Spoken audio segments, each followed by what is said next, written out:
In this video, I'll show you how to use content-aware fill in Photoshop. If you found this guide useful, then please consider subscribing, and once you've done that, then please consider leaving a like, and let's get right into this guide. Firstly, add the image which you want to go and remove something from to Photoshop. Then what we need to do is go over to the right to the layers, and what we need to do is go and duplicate it. It's just a good idea to do this because sometimes you may mess something up, and yeah, it's just better to do it. So right click on it, and then go and tap on duplicate layer, and then just go and tap OK, and as you can see, we've now gone and duplicated it.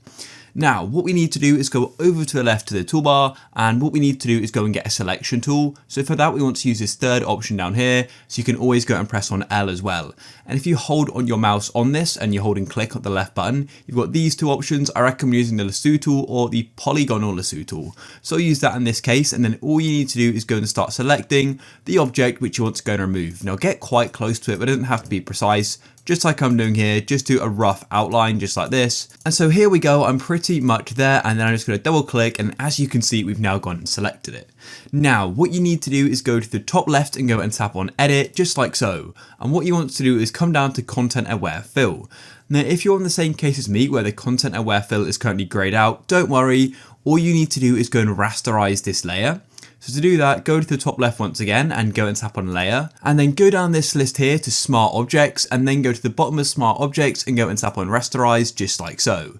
Then once you've done that, go back to the top left again and go and tap on edit, and then as you can see, I've now got the option for content aware fill. That's a quick fix if you're struggling with that.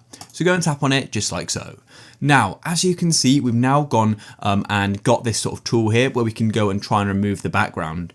So here we've currently got this green area, and this is the area that it's going and using to go and replace the background with. And then if we go on the right, this is the preview. So what we can do is go and change what Photoshop is using to go and change the background to. As you can see, it's sort of messed up a bit here. So let's go and change this. To do that, I recommend clicking on custom in the top right like so.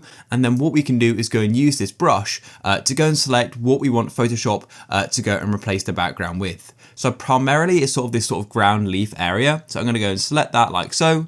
And then also we want a bit of this up here, a bit of trees, but not too much. I then want to select some trees up here, and hopefully it's going to go and use them there. So I'm going to go and keep on getting a bit more precise, just looking at that preview to try and get it as realistic as possible, just like this. And to be honest, that's definitely getting better. If I go and just keep clicking, hopefully it's going to get even better as well. I'm just going to go and surround it a bit more to see if it goes and improves it. That's definitely getting better. So yeah, just go and sort of keep adding and see if it looks better or worse.